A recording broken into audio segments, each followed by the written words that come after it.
सैन्य तानाशाही में ऐसा होता है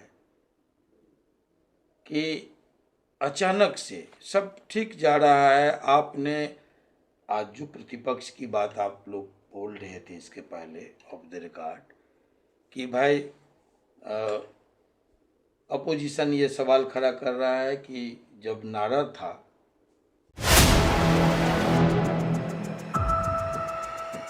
नमस्कार, आप देख रहे हैं 4 PM और मैं हूं अभिषेक मिश्रा।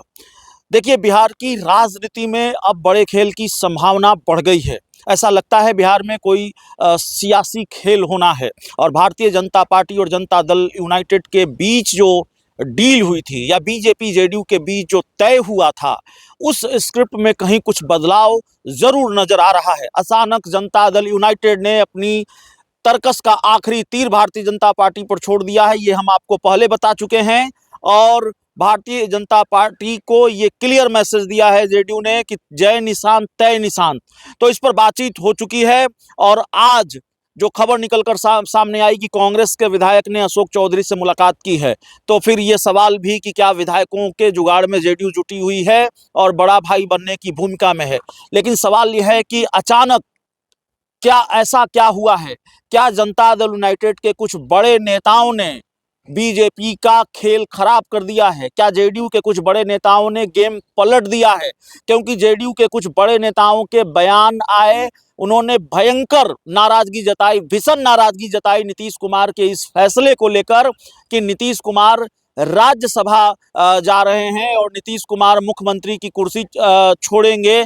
और ये फैसला जिन्होंने भी लिया है उनको लेकर भी नाराजगी, चाहे पूर्व सांसद डॉक्टर अरुण कुमार जेडीयू के दिग्गज नेता हैं, उन्होंने कहा कि गला फाड़ फाड़ कर कहा जा रहा था कि 2025 से 30 फिर से नीतीश। तो फिर क्या हुआ उस नारे का? और उन्होंने कहा कि जिन्होंने भी ये स्क्रिप्ट लिखी है नीतीश कुमार के दिल्ली जाने की, वो उन्होंने एक तरह से अपने पैर पर कुल्हाड़ी मारी है, एनडीए के हित के लिए अच्छा नहीं है और तमाम तरह की बातें डॉक्टर अरुण कुमार ने कही। इसके अलावा हालांकि आनंद मोहन जनता दल यूनाइटेड में नहीं है, लेकिन उनकी पत्नी सांसद हैं जेडीयू की, उनके बेटे विधायक हैं जेडीयू के, और आनंद मोहन जो नीतीश कुमार के बड़े करीबी नेताओं में से रहे हैं, नीतीश कुमार से उनकी नजदीकियां रही हैं। उन्होंने यहाँ तक कहा कि मुझे नीतीश कुमार से मिलने नहीं दिया गया और आनंद मोहन ने भी कमोबेश वही बात कही है जो डॉक्टर अरुण कुमार ने कही है।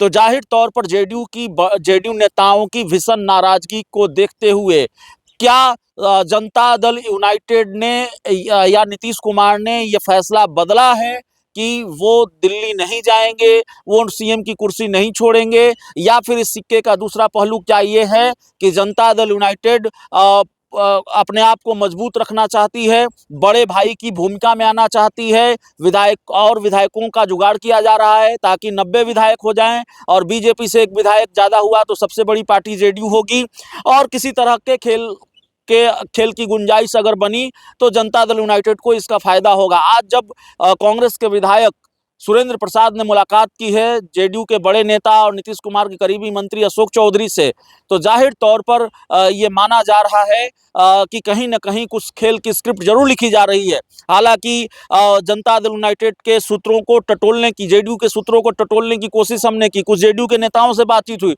उन्होंने कहा नहीं, निजी काम से मिलने गए थे।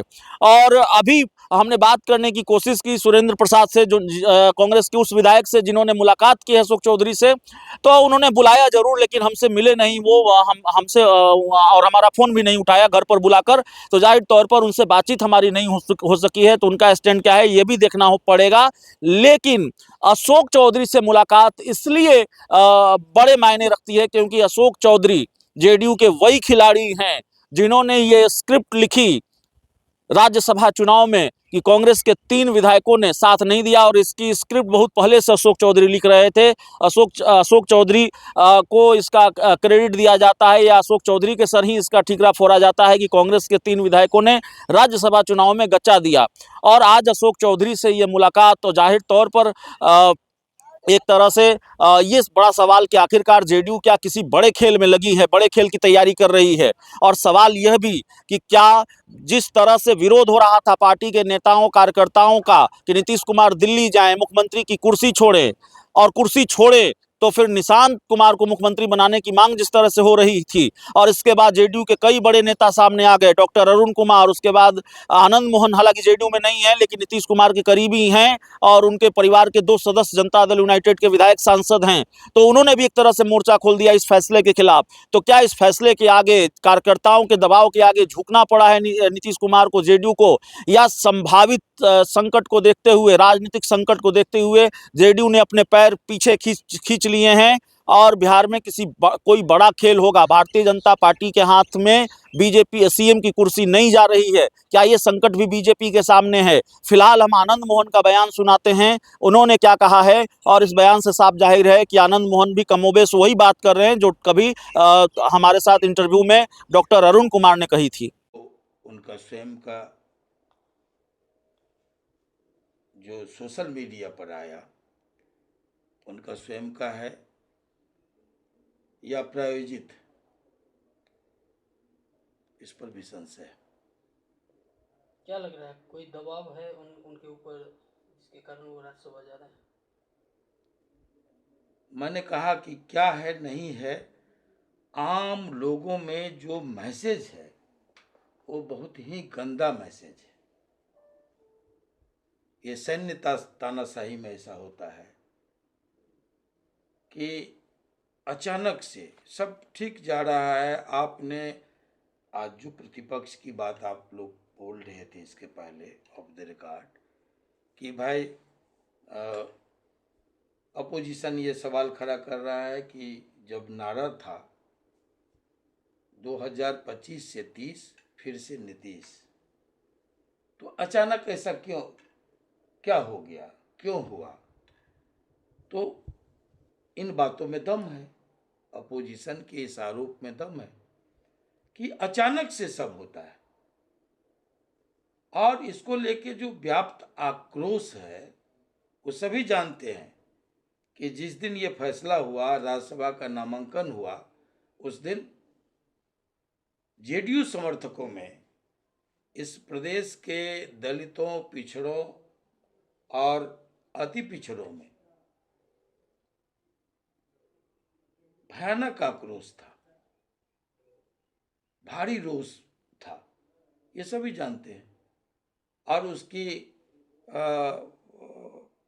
उसका जो कुछ क्षण के आया जिस दिन इसकी भरपाई के लिए निशांत कुमार को जेडीयू ज्वाइन करवाया गया, उस दिन कार्यकर्ताओं का आक्रोश सामने आया, प्रस्फुटित हुआ। या आपके माध्यम से लोग देख रहे थे बिहार के कि कुछ लोगों के प्रति कितना आक्रोश था। ये राज्यसभा चुनाव में जो जिस तरह से राजद कांग्रेस के विधायक गायब रहे हैं, क्या लग रहा है ऐसे में जो है राजद में बड़ा भगदड़ होने वाला है? देखिए, अब ये उनका मामला है और आत्ममंथन करना चाहिए कि लगातार हार पर नेता प्रतिपक्ष और अपोजिशन को संयुक्त रूप से बैठ कर के आत्ममंथन करना चाहिए कि वो लगातार क्यों हार रहे हैं। ये बताइए, नीतीश कुमार के राज्यसभा जाने से विपक्ष को कितना फायदा होगा? बैठे ठाले विपक्ष को लाभ मिला है। ये मैंने कहा कि इस फैसले से जहां अति पिछड़ा और दलित आक्रोशित हैं, वहीं अल्पसंख्यकों में भय मिश्रित असंतोष है। तो इसका लाभ तो, और अगर समय पर निशांत को सामने नहीं लाया जाता तो जेडीयू की तो मिट्टी पलीत थी, और उसी के साथ अगर समृद्धि यात्रा पर नीतीश कुमार जी नहीं निकलते तत्काल, तुरंत फौरन, तो मैं समझता हूं कि इस आक्रोश को और हवा मिलती। लेकिन ये 2 कदम, समृद्धि यात्रा पर नीतीश कुमार जी का निकलना और निशांत जी का जेडीयू ज्वाइन करवाना, ये 2 कदम शॉक ऑब्जर्वर का काम किया, आक्रोश को शिथिल करने में, ठंडा करने में। ये बड़ा, इससे बड़ी कामयाबी मिली। कौन होगा मुख्यमंत्री अगला, किसको देखना चाहेंगे? अब हम कौन होते हैं? हम कोई शीर्ष लीडरशिप में ये जो योजनाकार हैं, मंत्रणाकार हैं, ऐसे जो लोग हैं, जो लोग इन फैसलों से प्रफुल्लित हैं, चौंकाने वाले फैसले से, उसने तो एनडीए की कब्र खोद दी, एनडीए की तो कमर तोड़ दी है। अगर आज चुनाव हो जाए तो मैं समझता हूं कि अपोजिशन बम्पर लीड से सामने होगा। इसने, जिसने भी ये दिखाया कि इससे बीजेपी को लाभ मिल जाएगा, मैं कहता हूं कि आज भी अति पिछड़े वोटर, दलित वोटर, वो बीजेपी को अपनी सर्वमान्य पार्टी नहीं मानती है ना। ऐसे में नीतीश कुमार का फेस जब सामने था, तब इसका लाभ बीजेपी को था।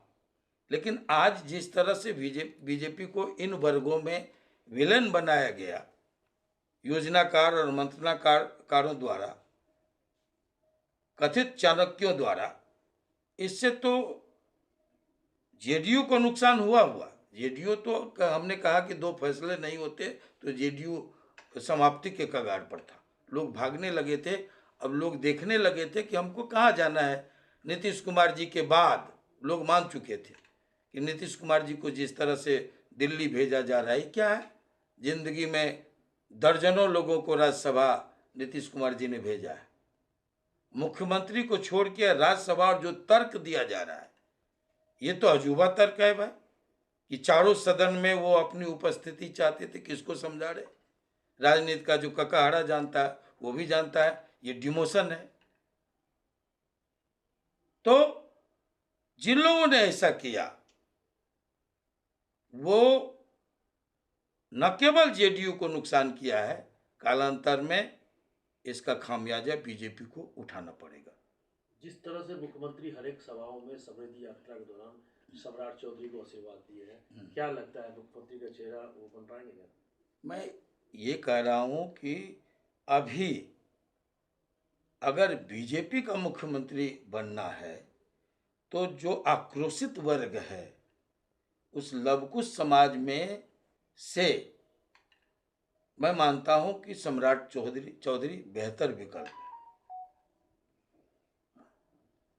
जिस तरह से चेतन जी बोले 14 विधायकों के साथ निशांत जी मुख्यमंत्री हो सकते हैं, मैं आपको बताऊं कि अभी भी इसकी भरपाई करनी है तो उप मुख्यमंत्री क्या होता है। मैंने कई बार कहा कि उप मुख्यमंत्री का मतलब चुप मुख्यमंत्री। आप फुल फ्लेजेड, पूरा अधिकार, पूरी कमान अगर आप निशांत को सौंपते हैं तो नौजवानों में भी एक उम्मीद की किरण जगेगी और जेडीयू तो मजबूती से खड़ा हो जाएगा। ये इसलिए, और आपने वोट मांगा है नीतीश जी के नाम पर कि 2025 से 30 फिर से नीतीश, तो एक सामान्य बात है राजनीति का कि आप सम्मानजनक तरीके से बैठकर और फैसला लीजिए, या आप कहते, जनता में जाने के पहले कहते 6 महीने के लिए है, 3 महीने के लिए है, साल भर के लिए है या 5 साल के लिए। लेकिन आपने तो कहा 25 से 30 फिर से नीतीश, तो बेहतर है। नौजवानों की जो पहल है और जेडीयू की जो कार्यकर्ताओं की आकांक्षा है वो है कि निशांत कुमार को तब आप नीतीश कुमार जी के विकल्प के तौर पर प्रोड्यूस कीजिए, सामने लाइए।